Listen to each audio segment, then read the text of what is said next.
Je dédie ce morceau de piano à la personne de cœur qui m'a donné des cours pour 3 fois rien.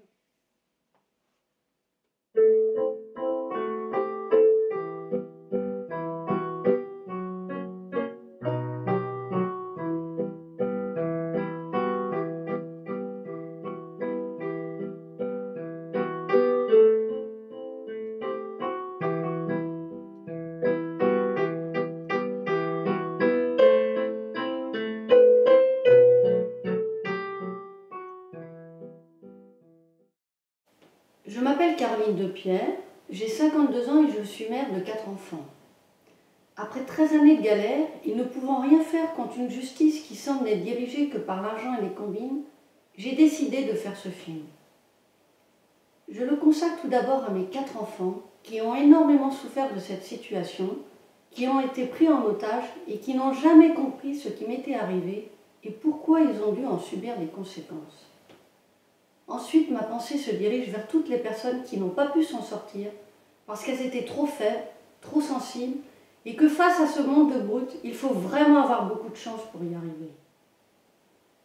Tout d'abord, je vais vous raconter en essayant d'être le plus clair possible mon incroyable histoire. Ensuite, je vous expliquerai pourquoi je suis en colère contre nos dirigeants, puis je vous commenterai la réaction des gens et des responsables de la justice quand une femme excédée manifeste dans un tribunal de grande instance. Pour enfin finir sur le résultat de mon opinion très négative que je porte sur la justice de mon pays. J'ai rencontré mon ex-époux, M. Miguel Tapia, en travaillant sur le Mermoz des croisières paquets en 1989. À l'époque, il se faisait appeler Michel. Il a changé de prénom au moment où il a demandé le divorce en 2001. En 1991, nous avions décidé de faire vie commune et de reprendre les murs et le fond d'un petit restaurant à Condrieu dans le Rhône. Les statuts de la SRL La Réclusière, au numéro 382 933 927, ont été signés le 19 juin 1991 à l'étude de Maître Greffiou et Touvet, notaire à Aix-les-Bains. J'ai été mis gérant à part égale, car étant au chômage, nous devions recevoir une aide à la création d'entreprise, en sachant que mon ex-époux redeviendrait gérant par la suite. Mais ce que je ne savais pas, c'est que mon ex-époux, à la même date, soit le 19 juin 1991, avait ouvert une société pour les murs du petit restaurant au numéro 383 423 696 en tant qu'associé gérant au nom de Michel Tapia et que cette société était domiciliée à l'adresse du restaurant La Réclusière. En conclusion, la gérante de cette société des murs ne pouvait être que moi. Pour constituer le capital de 50 000 francs de la SRL La Réclusière et payer tous les frais du notaire, nous avions utilisé l'argent de mon plan d'épargne logement et de mes autres comptes sans le mentionner chez le notaire. Le 29 avril 1991, M. Tapia a demandé au notaire Jean-Marc Pesson un compromis de vente pour l'achat des murs et du fond du petit restaurant La Réclusière à Condrieu. Celui-ci notifiait que 434 500 francs seraient payés par emprunt et que juste un apport de 100 000 francs serait amené en deniers personnels. Il était précisé dans le compromis de vente du 29 avril 1991 que l'affaire reviendrait à 534 500 francs, dont 84 500 francs en frais notariaux. Or, entre-temps, M. Miguel Tapia a fait faire par un comptable d'Aix-les-Bains un prévisionnel dans lequel le projet était changé et finalement le projet était de demander 2 emprunts. Un de 100 000 francs pour le fonds de la Banque Rodanienne de Vienne et un de 150 000 francs pour les murs habitation par le biais du plan d'épargne logement de Mme Caroline Depierre à la BNP d'Aix-les-Bains. Mais là où la situation ne plut pas à M. Miguel Tapia, c'est qu'un contrat de mariage fut établi chez Maître Pesson le 29 mai 1991. Le jour de l'acte final, le 12 juillet 1991, 2 chèques de la BNP d'Aix-les-Bains de 254 000 francs et de 4 500 francs furent faits par M. et Mme Tapia avec de l'argent provenant du plan d'épargne logement de Mme Caroline Depierre. Donc si déjà 30 000 francs ont été donnés le 29 avril 1991 au notaire Jean-Marc Pesson, plus les 254 000 francs et les 4 500 francs, le total fait 288 500 francs. Si l'affaire coûte, d'après le compromis de vente du 29 avril 1991, 534 500 francs. Vous faites le calcul, 534 500 francs moins les 288 500 francs, il reste 246 000 francs. Il y a donc bien eu un emprunt de 150 000 francs et un emprunt de 100 000 francs. Ce qui signifie que l'acte final signé chez le notaire Jean-Marc Pesson à Condrieu le 12 juillet 1991 est inexact et pour preuve, le relevé de la SCI La Réclusière fourni par le notaire Jean-Marc Pesson le 14 octobre 2010.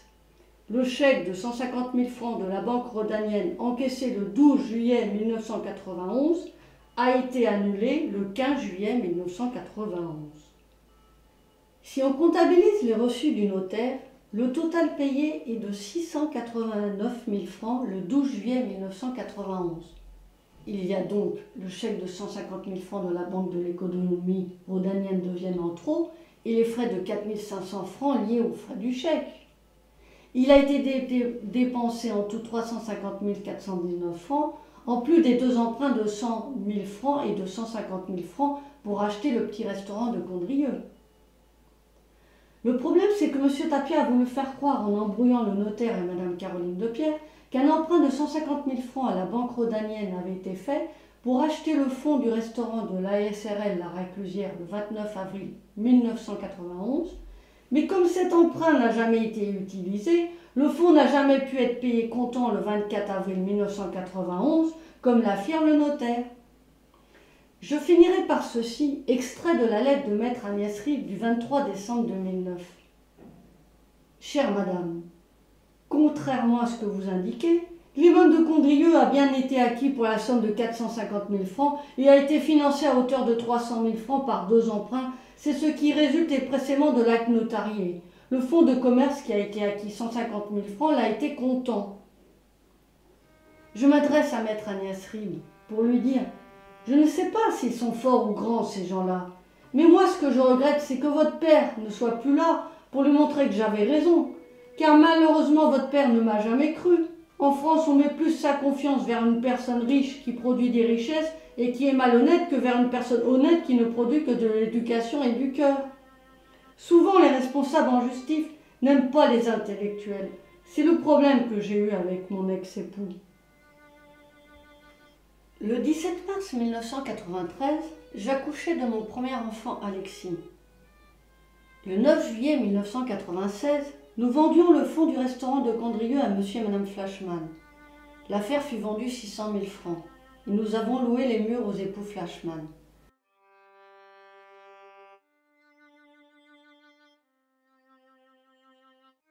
J'étais enceinte de 6 mois d'Olivier, et ayant été gravement malade des reins étant jeune, j'ai dû me reposer chez ma mère pour ne pas perdre mon enfant. Et c'est mon ex-époux qui a fait les transactions d'argent. Le 28 février 1997, la société La Réclusière a acheté le fonds de l'Hôtel des Alpes à Bonneville pour 1,3 million de francs. Avec les frais, l'affaire a coûté 1 434 943 francs. Un emprunt d'1,2 million de francs a été fait par la Banque populaire des Alpes, et avec tous les frais divers payés et les crédits en cours remboursés, il aurait dû rester environ sur les 600 000 francs de la vente du restaurant de Condrieu, au minimum 280 000 francs le 28 février 1997. Or, je n'ai jamais su où M. Tapia avait déposé cet argent. Deuxième fait troublant, j'ai trouvé un certificat d'authentification de la SRL La Réclusière sur l'Hôtel des Alpes du 17 septembre 1998. Or, à cette période, j'étais hospitalisée d'urgence à l'hôpital d'Annemasse puis à Chambéry, où j'ai accouché des deux jumeaux le 25 septembre 1998. Il est comptabilisé 13 salariés. Je vous montre le tableau. En étant très large, je compte Monsieur Tapia, le cuisinier, la comptable, le plongeur, le maître d'hôtel, la femme de chambre, le chef de rang, 3 apprentis. J'arrive à un total de 10 personnes en exagérant. Le prédécesseur avait 6 salariés. Il y a donc des personnes qui ont reçu des salaires et qui ne travaillaient pas dans l'entreprise.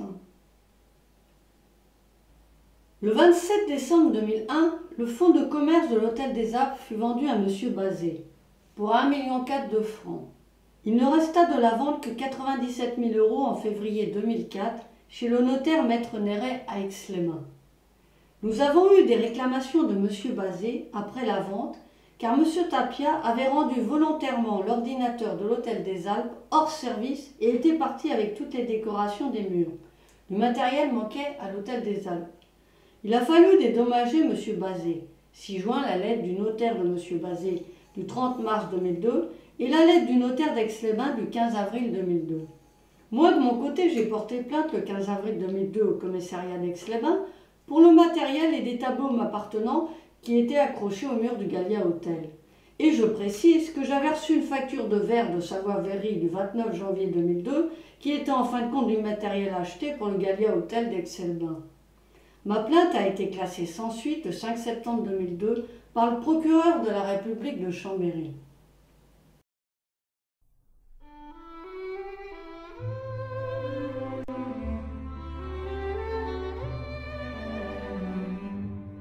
Le dimanche 29 avril 2001, j'ai subi une violence psychologique insupportable de mon ex-époux devant mes 4 enfants.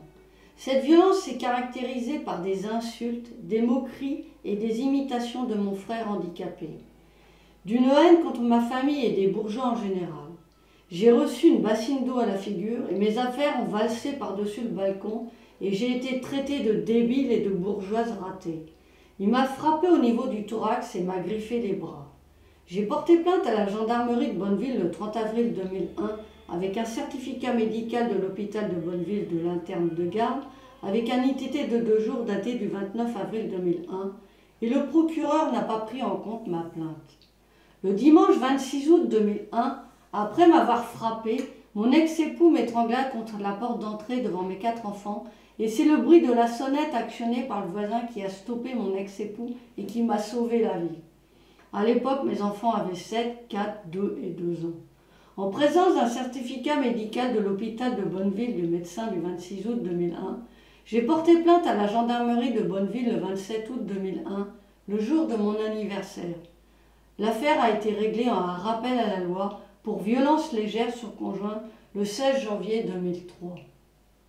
Trouvant bizarres les comportements de mon ex-époux, très violents et très tyranniques, je suis allée en 2000 et en 2001 voir les papiers à la réception de l'Hôtel des Alpes.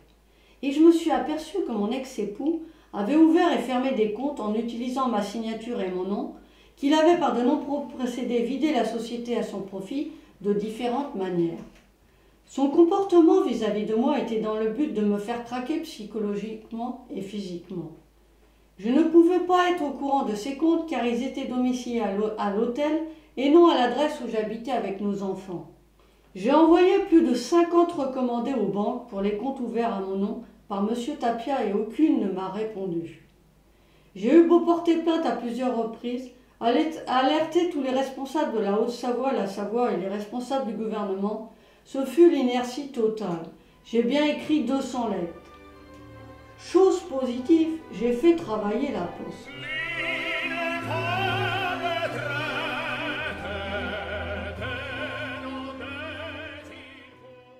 Il y a eu un jugement de non-conciliation le 22 novembre 2001. Le juge, M. Alexandre Grosinger, m'a attribué une pension alimentaire de 243 € pour mes 4 enfants. J'ai trouvé la pension ridicule et complètement injuste, vu les fiches de paye exorbitantes de M. Tapia. Malgré le montant de la pension alimentaire faible, c'est la CAF qui m'a donné l'allocation de soutien familial de novembre 2001 à décembre 2002, car M. Tapia ne me donnait pas mes 243 € par mois. M. Tapia a réouvert le Gallia Hotel le 1er avril 2002 à Aix-les-Bains. Après d'immenses travaux et chose incroyable, il a touché le RMI pendant l'année 2002. Le jugement de divorce fut prononcé le 11 juin 2004 au tribunal de grande instance de Bonneville et la juge Mme Chantal Lutondo désigna la SCP Greffiot et Touvet, notaire associé, pour procéder à la liquidation et au partage des intérêts matrimoniaux.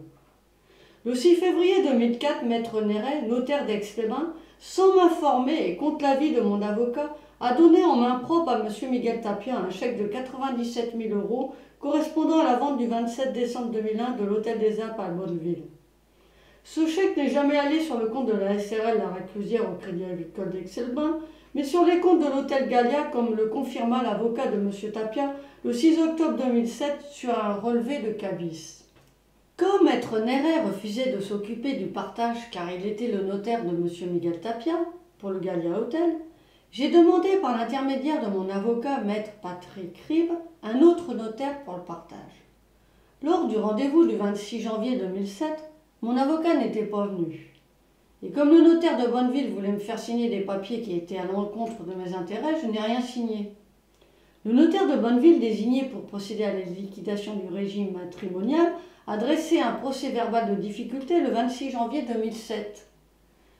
Pour anecdote, dans une lettre du 2 novembre 2001, M. Tapia déclare que la valeur de la moitié des parts est de 1,2 million de francs, soit 182 927 €, et M. Tapia, par son notaire, me proposait 27 000 €. Mon avocat est mort d'un cancer au mois d'août 2007. Ma galère a continué de plus belle. Sa fille a repris mon dossier et comme elle n'avait pas le temps de s'occuper de mon affaire et qu'elle n'a pas pu obtenir les bons documents du notaire Jean-Marc Pesson de Condrieu, j'ai pratiquement tout perdu en première instance au tribunal de grande instance de Bonneville le 29 mai 2009. J'ai perdu mes apports, je n'ai pas eu la moitié des loyers de Condrieu encaissés par M. Miguel Tapia et le problème de la vente de l'hôtel des Alpes n'a pas été jugé. C'est à l'encontre de Maître Agnès Ribes que j'ai fait appel à la cour d'appel de Chambéry. Je suis tombée par hasard sur internet sur un monsieur que je ne connaissais pas de SES Justice qui m'a proposé de m'aider à refaire mon dossier et ceci entièrement gratuitement. Ceci n'a pas plu à mon avocate. Les agissements incroyables de M. Tapia sans réaction des personnes de la justice. M. Tapia a racheté le Gallia Hotel le 1er avril 2002 avec la Société des Murs du Petit Restaurant de Condrieu au numéro 383 423 696 au nom de Tapia Miguel. Il a changé le nom Michel en Miguel en 2002. Puis, il a refait une société nouvelle au nom de Gallia au numéro 477 838 932 le 13 juillet 2004 pour reprendre le Gallia Hotel et mettre en location-gérance le fonds. Chose surprenante, il créa la société Tapia et compagnie le 1er juillet 2004 au même numéro que la société Gallia, c'est-à-dire au numéro 477 838 932. Le fonds du Gallia Hotel est vendu le 19 janvier 2010 à la société Donjon, non pas par la société Gallia, mais par la société enregistrée sur le même numéro 477 838 932, Tapia et compagnie. Pour embrouiller un juge ou une personne de la justice, je trouve qu'on ne peut pas faire mieux. La société Tapia Miguel est radiée le 19 janvier 2010 par M. Tapia sans ma signature et mon accord. J'ai fait opposition à la vente sous les recommandations d'un notaire et de maître Greffios, par recommandé le 26 janvier 2010 avec 22 pièces à l'appui au cabinet d'huissier Roch Dominique et Ravier Nathalie pour récupérer l'argent de la vente de l'hôtel des Alpes qui m'appartenait. Sans réponse de l'huissier, j'ai dû refaire un recommandé le 13 février 2010 et celui-ci me répond finalement par une lettre du 15 février 2010 en me demandant l'ordonnance du juge autorisant la saisie. Suite à mon mail du 22 janvier 2010 à 12h37 et mon appel téléphonique à la secrétaire de Maître Agnès Ribes pour lui demander de bloquer les fonds chez Maître Néret à Aix-les-Bains, Maître Agnès Ribes m'envoie un courrier daté du 22 janvier 2010 pour m'annoncer qu'elle se retirait de ma défense. J'ai dû en catastrophe trouver un avocat. Ce fut grâce à une amie d'enfance et par son conseil que j'ai pu trouver un avocat 2 mois avant le jugement de la cour d'appel. Il m'a coûté cher et heureusement que le monsieur de SES Justice a fait la défense car je crois que c'était pas faisable. Si mon ami d'enfance et ce monsieur de cœur de SES Justice m'avaient pas aidé, j'étais broyé. Suite à l'audience du 28 septembre 2010, un jugement a été prononcé le 26 octobre 2010 par M. Paris. Dans le jugement numéroté 12 pages, il n'y en avait que 11. Le courrier de l'avocat de M. et Mme Flashman du 15 mars 2010 à Mme Caroline Depierre, confirmant bien que les loyers avaient été versés à M. Miguel Tapia sur un compte, a été remplacée à mon insu par une autre lettre du 20 juillet 2009 qui ne reflétait pas la réalité. Je ne sais pas qui a pris l'initiative de changer ma pièce très importante pour que je ne reçoive pas la moitié des loyers de Condrieu. Et pour finir, les juges n'ont pas eu l'intégralité des actes de vente de Condrieu du 12 juillet 1991 que le notaire Jean-Marc Pesson m'avait envoyé. Si les juges en cour d'appel avaient eu l'intégralité des actes du 12 juillet 1991, je pense que n'étant pas bêtes, ils auraient vu qu'il y avait un gros problème au niveau de l'authenticité de ces actes. Je ne sais pas si c'est à cause de l'avoué ou l'avocat de la partie adverse ou toute autre personne que les pièces ont été changées, mais je trouve que les pratiques qui sont faites en Haute-Savoie et en Savoie en justice sont scandaleuses. Ayant compris qu'il n'y avait rien à faire face à la mafia, j'ai décidé de ne pas faire appel. J'ai eu énormément de difficultés pour faire appliquer le jugement de la Cour d'appel de Chambéry du 26 octobre 2010. J'ai mandaté un huissier de Vienne le 14 décembre 2010 en lui envoyant l'original de l'arrêt du 26 octobre 2010 et un chèque d'acompte de 250 €. L'huissier m'a renvoyé mon chèque et mes papiers en recommandé le 21 décembre 2010 en portant la notion « Votre décision ne concerne pas le notaire ». J'ai téléphoné à l'huissier qui m'a fait comprendre que des gens cherchaient à bloquer la situation. Du coup, j'ai envoyé 2 recommandés, le 23 décembre 2010 et le 20 avril 2011, au notaire Mathieu Manciopi pour exécuter le jugement. Sans réponse du notaire, j'ai demandé au notaire Maître Jean-Marie Gabourdin de plus de faire exécuter le jugement auprès du notaire Mathieu Manciopi. Malgré le courrier du 8 mars 2011 du notaire Jean-Marie Gabourdin, accompagné d'un certificat de non-pourvoi en date du 25 février 2011, le notaire de Chaunal-en-Ballan ne pouvait pas exécuter le jugement de la Cour d'appel de Chambéry.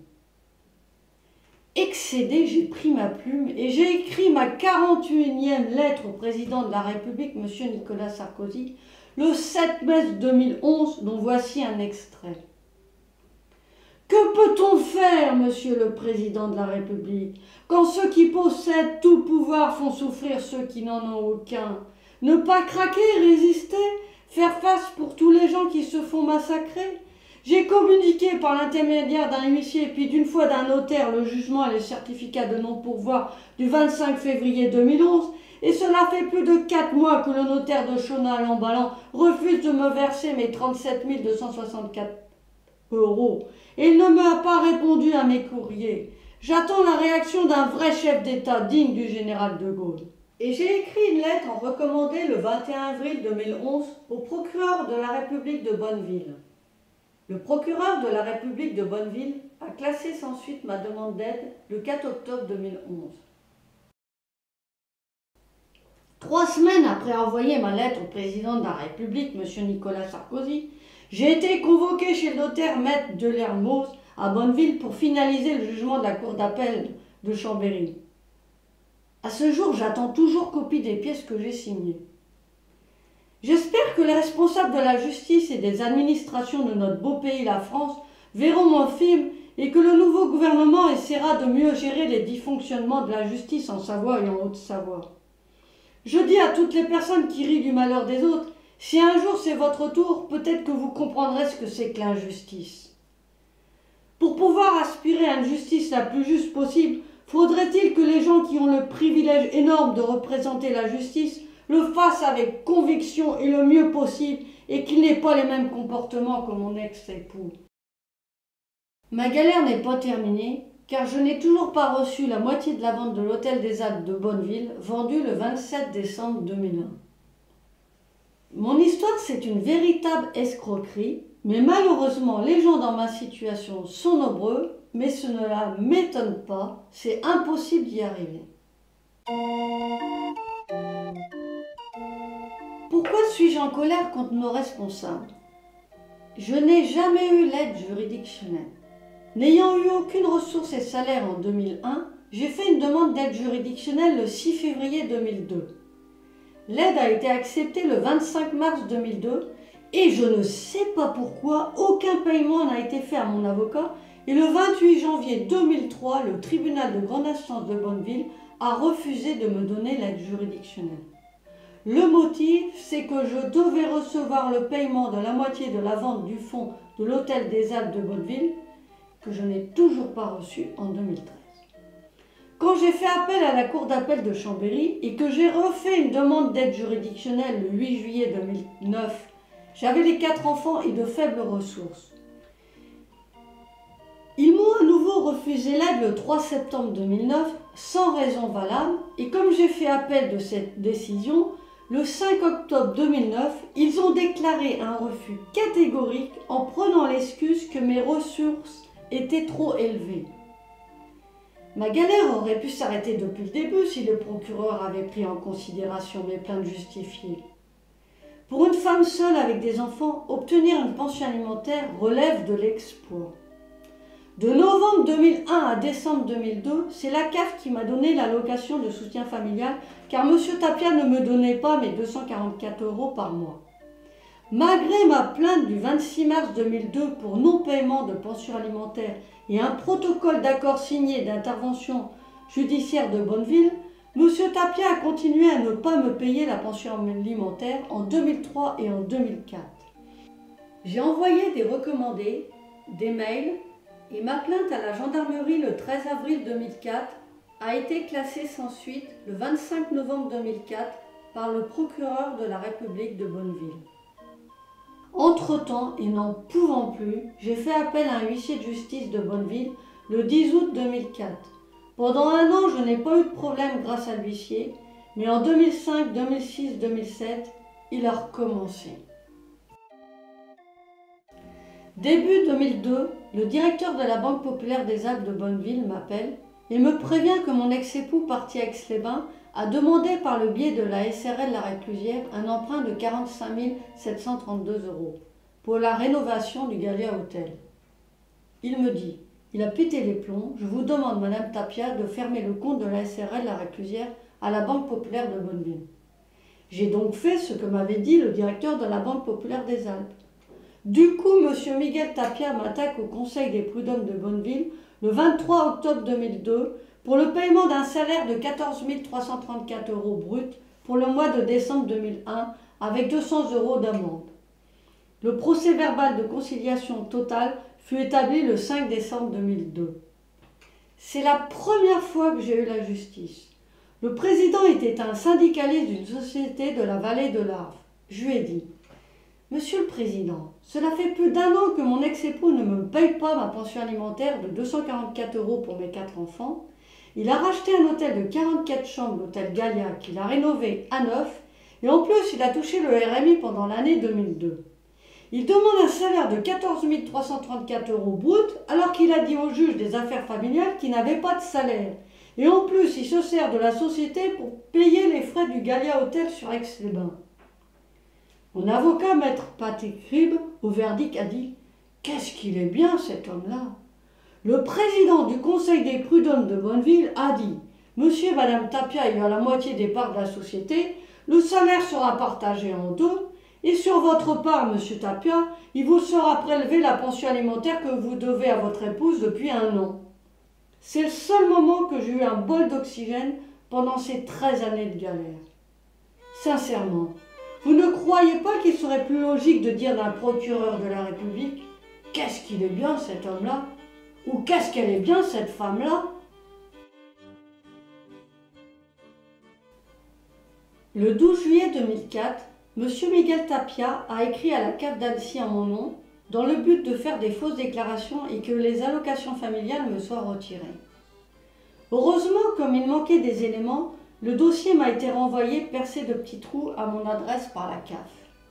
J'ai montré le courrier au procureur de la République de Bonneville, mais il n'a rien fait, il a rigolé. Le montant de ma pension alimentaire du 11 novembre 2001 a été ridiculement bas par rapport au train de vie de M. Tapia. Et comment a-t-il pu toucher le RMI attribué par la préfecture de la Savoie? Des comptes en banque ont été ouverts au nom de Mme Caroline Tapia, fermés et vidés de leur contenu sans que je ne sois au courant. Des faux et des usages de faux ont été établis sur la société la SRL La Réclusière sans que la Chambre de commerce de Chambéry ne fasse quelque chose. Pourtant, j'ai porté plainte auprès du président du tribunal de commerce de Chambéry Le 9 mars 2011, je lui ai fourni 20 pièces de faux et usage de faux et je lui ai demandé en urgence une expertise comptable de la SRL La Réclusière ainsi qu'au procureur de la République de Chambéry. Je n'ai jamais eu de réponse. Du coup, j'ai envoyé 4 recommandés au procureur de la République de Chambéry. Le 24 mai 2011, le 16 juin 2011, le 8 octobre 2011 et le 12 janvier 2012, où je lui demande avec insistance qu'une expertise comptable de la société La SRL La Réclusière soit faite pour que je puisse enfin récupérer la moitié de la vente de l'hôtel des Alpes de Bonneville, vendu le 27 décembre 2001, et vivre en paix avec mes 4 enfants. Et j'ai envoyé copie de mes lettres au président de la République, M. Nicolas Sarkozy. Il n'y a eu aucune réaction du procureur de la République de Chambéry. Quand j'ai été voir le député maire de Bonneville, M. Marcel Chadier, en mai 2012, il m'a répondu « Vous voyez bien, madame, que votre ex-époux est protégé en Savoie et qu'on ne peut rien faire. Je ne peux rien faire pour vous. » J'ai porté plainte à plusieurs reprises contre le notaire qui avait donné l'argent à M. Miguel Tapia et contre M. Miguel Tapia en apportant des preuves et à chaque fois les procureurs de Bonneville et de Chambéry ont tout classé sans suite. Pour vous dire, j'ai envoyé le 21 novembre 2005 un recommandé au procureur de la République de Chambéry à l'encontre de M. Miguel Tapia pour détournement de faux et faux en écriture et contre le cabinet Maître Greffiot d'Aix-les-Bains. Le 10 janvier 2006, je renvoie un courrier au procureur de Chambéry, puis une lettre en recommandé le 22 février 2006 pour savoir où en est ma plainte. Le 23 février 2006, le tribunal de grande instance de Chambéry m'annonce que la procédure est en quête auprès du tribunal de grande instance de Bonneville et je n'ai pas eu de nouvelles de ma plainte. Le 10 juillet 2006, j'envoie une lettre à mon avocat pour lui demander de m'assister dans une action civile à l'encontre de Maître Greffiot, notaire à Aix-les-Bains. Et celui-ci ne semble pas vouloir le faire. Ma plainte contre le cabinet de Maître Greffiot à Aix-les-Bains du 23 novembre 2006 a été à nouveau classée sans suite par le tribunal de grande instance de Bonneville le 22 mars 2007.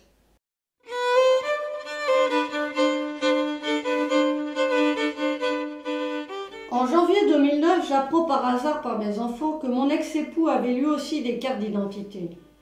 Pour moi, c'était impossible que 8 cartes d'identité soient en circulation. J'ai téléphoné à la police d'Aix-les-Bains leur demandant si c'était exact et le policier m'a dit que c'était impossible. 3 jours après, le policier me téléphone et m'annonce que mes cartes d'identité délivrées le 22 mai 2003 avaient été annulées à la préfecture de Chambéry suite à une plainte de M. Miguel Tapia de perte de carte d'identité le 26 août 2003 au commissariat d'Aix-les-Bains. Je ne savais pas que M. Tapia avait annulé mes cartes d'identité et avait fait 4 autres à Chambéry. Mais le plus cocasse, c'est qu'Alexis est parti en Égypte avec ses cousins, ma sœur Anne-Sophie et ma mère en octobre 2008 et il n'a pas eu de problème. Comme mon ex-époux avait ouvert à mon nom des comptes en banque, je me suis dit il va ouvrir des comptes en Savoie au nom des enfants pour magouiller et cela va encore me retomber dessus.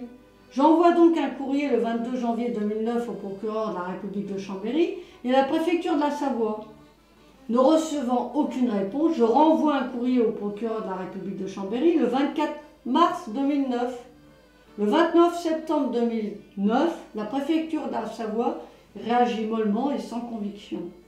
Je renvoie un recommandé le 12 octobre 2009 en leur expliquant l'affaire, que je me moquais complètement qu'il y ait 8 cartes d'identité en circulation, mais que si des faux et des choses malhonnêtes sont faites par le biais des cartes d'identité en possession de M. Miguel Tapia, je m'en sors en dehors de tout ceci car les responsables sont au courant. Le 13 novembre 2009, la préfecture de Chambéry m'envoie un recommandé dans lequel elle m'annonce que les 8 cartes d'identité ont été annulées et que celles de M. Tapia ont été récupérées et que je dois refaire les miennes à la sous-préfecture de Bonneville. Sur le courrier, c'est inscrit « Copie à M. le sous-préfet de Bonneville et à M. Miguel Tapia ». Moi, je n'ai rien fait, car je n'allais pas aller à la gendarmerie de Bonneville et dire que j'avais perdu mes cartes d'identité pour en avoir d'autres. J'ai bien utilisé mes cartes d'origine faites à Bonneville jusqu'au mois d'août 2010, où j'ai donné la garde des 4 enfants au père, n'en pouvant plus de me battre contre une justice à 2 vitesses. M. Miguel Tapia a utilisé mes cartes d'identité de Bonneville en Savoie à partir du mois d'août 2010 et est allé en Espagne sans problème. Il les a changées le 30 octobre 2012 au matin à la mairie de Grésy-sur-Aix et en plus les cartes d'identité des enfants étaient valables jusqu'au 21 mai 2013. Le procureur de la République de Chambéry a classé l'affaire pour escroquerie simple le 29 juin 2009 sans suite en disant que rien ne prouvait que ce n'était pas moi qui avais fait de fausses déclarations.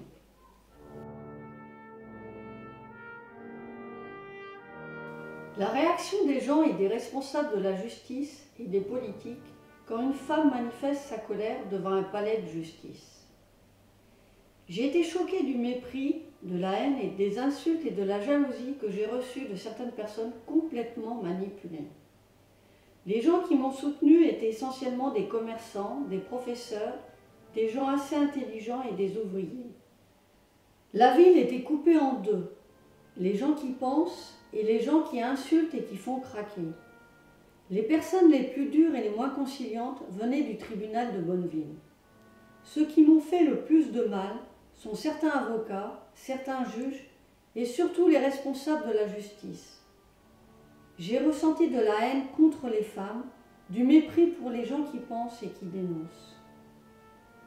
Par contre, j'ai eu du soutien de personnes auxquelles je n'aurais jamais pensé.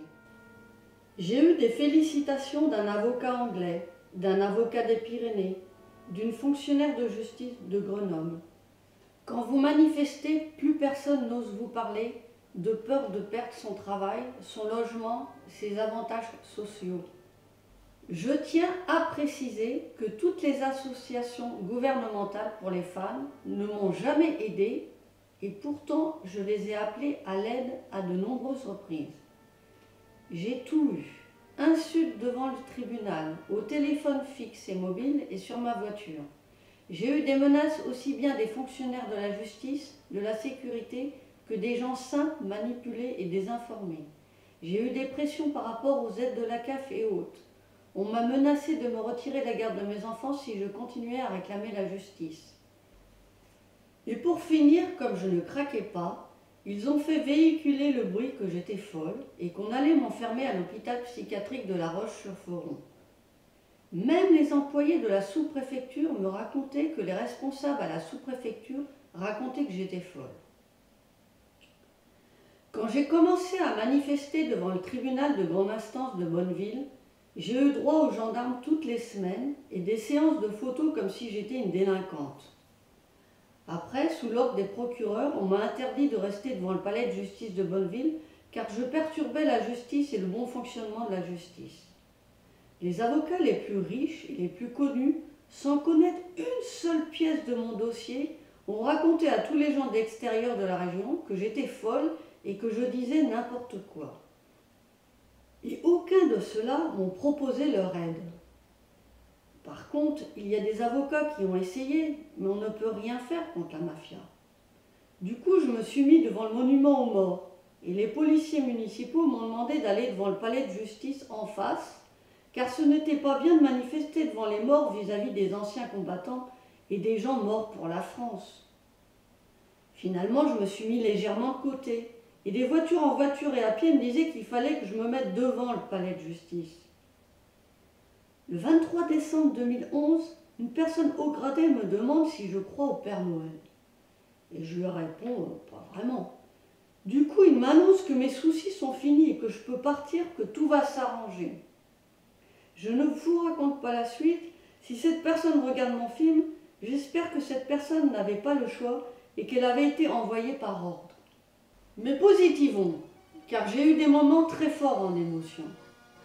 En effet, un matin, une jeune femme passe en vélo et me dit « Bonjour madame, comment avez-vous pu tenir jusqu'à maintenant? Ils n'ont pas cherché à vous faire craquer ou à vous envoyer des gendarmes, fait peur ?» J'ai répondu que oui, mais comme je n'avais pas le choix, je continuais mon combat. Tout concitoyen français a le droit de manifester. Elle m'a répondu, ma mère a eu la même chose que vous, mais elle a craqué et maintenant c'est foutu pour elle. On ne peut plus rien faire, elle est dans un hôpital. Et en me disant cela, cette jeune femme avait les larmes aux yeux. Elle a rajouté, madame, est-ce que je peux faire quelque chose pour vous?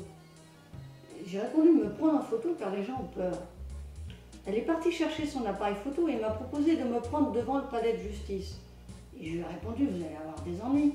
Et elle m'a répondu, papa n'a pas intérêt de me dire quelque chose. Vous avez compris, son père travaillait en France dans la justice. Elle m'a précisé, madame, je le fais pour ma mère. Et elle avait la gorge serrée à chaque fois qu'elle parlait de sa mère. Du fait que son père travaillait en justice et d'après elle avait un haut poste, je lui ai dit chapeau, madame. Un jour, une juge ou une fonctionnaire de la justice, dans une petite voiture blanche, est sortie du tribunal de grande instance de Bonneville et s'est arrêtée en tournant avec sa voiture devant moi. Il m'a fait un grand bravo avec son pouce en l'air, il m'a fait un grand sourire. Une autre fois, avant qu'on coupe les arbres et qu'on fasse la piste cyclable, un gendarme qui connaissait l'affaire est passé avec la voiture de gendarmerie entre les arbres et m'a fait un grand salut et un grand sourire. C'était vraiment de sa part une façon de me soutenir. Et sincèrement, ce n'était pas évident pour lui de le faire. À un autre moment, une femme qui avait eu une escroquerie identique à la mienne est passée, a discuté longuement avec moi et m'a donné 20 €. J'ai refusé son argent car je lui ai dit que je ne faisais pas la manche, mais que je demandais la justice. Elle m'a répondu c'est pour aller au restaurant. J'ai eu une multitude de gens qui sont venus me voir pour me raconter des choses complètement aberrantes pour une république. Mais je ne peux pas tout raconter, ce serait trop long. En résumé, je dirais aux responsables, si toutes les personnes que vous salissez, que vous traitez de fous, avaient un poste à responsabilité, la France irait beaucoup mieux. La société serait plus humaniste, plus solidaire et plus juste. Pourquoi je ne fais plus confiance à la justice de mon pays ? Quand je me suis déplacée à Chambéry le 28 septembre 2010 pour assister au jugement, ils n'ont pas voulu que j'y assiste. Et je trouve que ce n'est pas normal. Si les gens assistaient au jugement, il y aurait moins d'escroqueries. À propos de la chambre de commerce de Chambéry, la comptable, Madame Claudine de Najar, m'a envoyé en recommandé un procès-verbal daté du 5 mai 2002, où M. Miguel Tapia était nommé gérant de la SRL La Réclusière. Il était noté que le nouveau siège social était 53 rue Victor Hugo, 3e étage, Aix-les-Bains. J'ai signé le procès-verbal et je l'ai envoyé à la comptable. Le 25 juin 2002, j'ai reçu une lettre de Madame Claudine de Najar m'informant que j'étais toujours gérante et que le notaire et l'avocat de M. Tapia n'avaient pas souhaité que Madame Claudine de Najar poursuive les démarches pour le changement de siège social et de gérance. C'est le 18 juin 2003 que les formalités modifiant la gérance et le siège social ont été accomplies par M. Miguel Tapia au greffe du tribunal de Chambéry de commerce, voire le CABIS. Le transfert du siège social a été effectué du 85 rue de la Gare à Bonneville au 24 boulevard Barthollet à Aix-les-Bains. Mais le procès-verbal déposé au greffe du tribunal de commerce de Chambéry le 18 juin 2003 n'est pas celui que j'ai signé le 5 mai 2002. Le 12 août 2003, M. Miguel Tapia informa Maître Néret d'être le gérant de la SRL La Réclusière et lui demanda la levée des sommes de la vente du fonds de commerce de l'Hôtel des Alpes à Bonneville, ainsi que le transfert de ces fonds sur le compte courant de la SRL La Réclusière au Crédit Agricole d'Aix-les-Bains, dont un relevé lui a été adressé. D'après le mail de M. Tapia du 6 février 2004, Maître Néret lui a remis en main propre le solde de la vente du fonds de l'Hôtel des Alpes de Bonneville. J'ai écrit des lettres en recommandé avec accusé-réception au Crédit Agricole d'Aix-les-Bains et au siège social d'Annecy pour avoir en tant qu'associé les relevés et les informations de la SRL La Réclusière, mais je n'ai jamais obtenu de réponse. J'ai écrit le 6 novembre 2009, le 9 décembre 2009, le 27 octobre 2010 et le 2 novembre 2010 et le 23 décembre 2010. Ayant eu un employé du Crédit Agricole au téléphone, celui-ci m'avait dit que ce qu'avait fait M. Tapia était impensable, mais il ne pouvait rien dire car il pouvait perdre sa place. L'argent n'avait jamais été sur le compte de la SRL, mais sur les comptes de M. Tapia. Ce qui est grave, c'est la suite. J'ai reçu de la comptable un courrier du greffe du tribunal de commerce en date du 26 février 2004, sur lequel les comptes annuels du 30 juin 2003 n'avaient pas été publiés au greffe, et sur le courrier, M. Tapia n'avait pas l'air d'être gérant. Et fait troublant, j'envoie 2 courriers au greffe du tribunal de commerce de Chambéry le 27 et le 31 mai 2005, et le greffe du tribunal de Chambéry me répondit le 2 juillet 2005 qu'il n'y avait pas eu de modification au registre de commerce et des sociétés à Chambéry depuis le transfert de Bonneville à Aix-les-Bains. Vous comprenez que vivre dans l'inégalité permanente avec un homme comme mon ex-époux et de ne pas pouvoir entrevoir une fin car on ne sait plus sur qui faire confiance en France, c'est épouvantable. J'ai constaté que les gens, qu'ils soient de droite ou de gauche, ont tous peur de la justice et surtout des représailles qu'elle se donne le droit d'exercer. Ma galère est en grande partie à cause des procureurs de la République. Je ne pense pas que la surcharge de travail explique tout. Je tiens à préciser que j'ai envoyé une centaine de lettres en recommandé et en lettres simples aux députés, sénateurs, préfets, ministres et au président de la République. Et personne n'a réagi. Ils avaient tous peur et la seule solution qu'ils ont tous trouvée comme porte de sortie, c'est de me faire passer pour une folle. Mon film est vraiment une grande colère contre la justice de mon pays et contre le manque de courage des Français qui disent tout le temps « ce n'est pas mieux ailleurs et si tu n'es pas content, tu n'as qu'à aller en Roumanie ». Ces gens-là ne veulent rien changer. La justice est à mon sens une machine à broyer les gens honnêtes et est servie par les politiques pour museler le peuple. Je pense que des personnes très bien travaillent en justice, mais devant un système bien huilé, elles ne peuvent rien faire. Je ne préfère pas parler des avocats, car même si certains sont bien, que peuvent-ils faire contre une mafia ?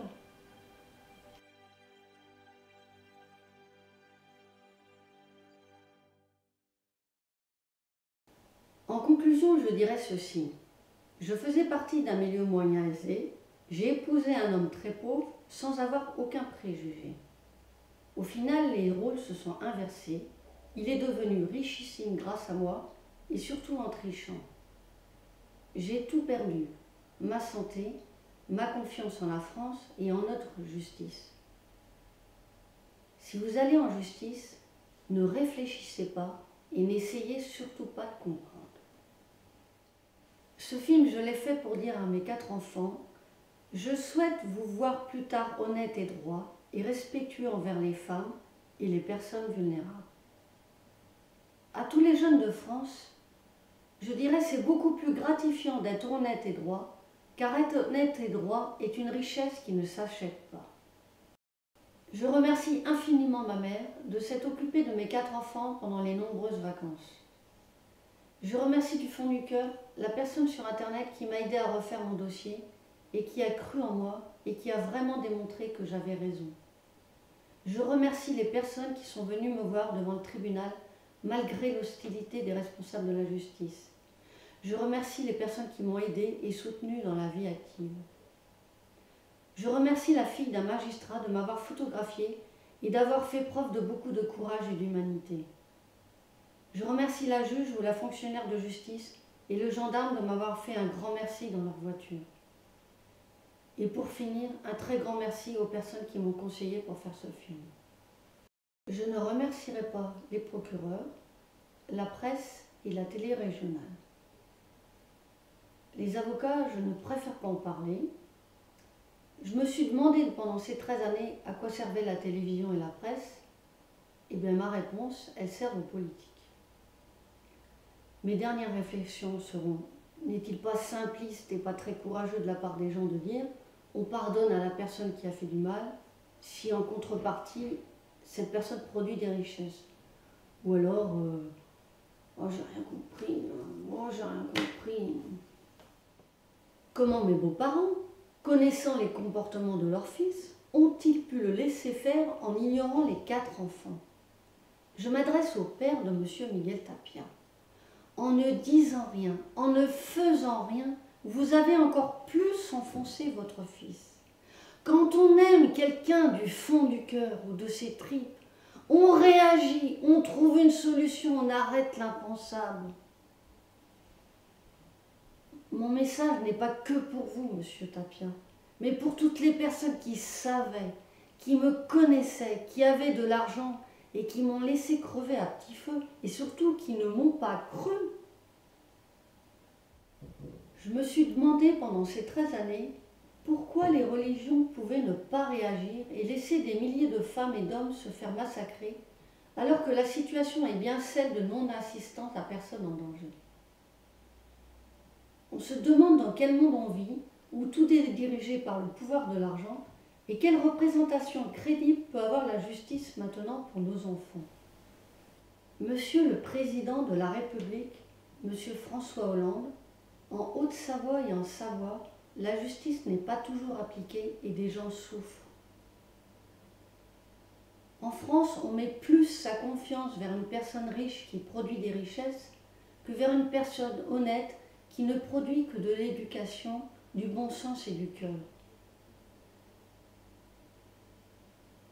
Pourquoi injustice rime avec sottise? Pourquoi devoir rime avec espoir? Pourquoi beau jour rime avec amour? Pourquoi confiance rime avec espérance? Pourquoi protection rime avec attention? Pourquoi départ pour ces gens-là? Pour plus de justice et d'espoir. Monsieur le Président de la République, Monsieur François Hollande, comment pouvez-vous aimer la France et garder ces gens-là? Comment pouvez-vous garder des gens qui font leur propre justice? Comment pouvez-vous garder des gens qui n'aiment pas ceux qui produisent de l'éducation et du cœur? Mon message est pour dire à mes 4 enfants: je vous aime énormément et je suis fière d'être votre mère. Ce qui s'est passé entre votre père et moi ne vous concerne pas. Je vous souhaite d'être libre dans vos choix, d'être toujours en harmonie avec vos idées et votre conscience, et de toujours privilégier la richesse du cœur. Et je finirai par ceci. Où va-t-on, les enfants, quand la tyrannie vient de l'argent? Où va-t-on, les enfants, pour trouver la joie et le bonheur quand tout est gris dans ce si triste pays?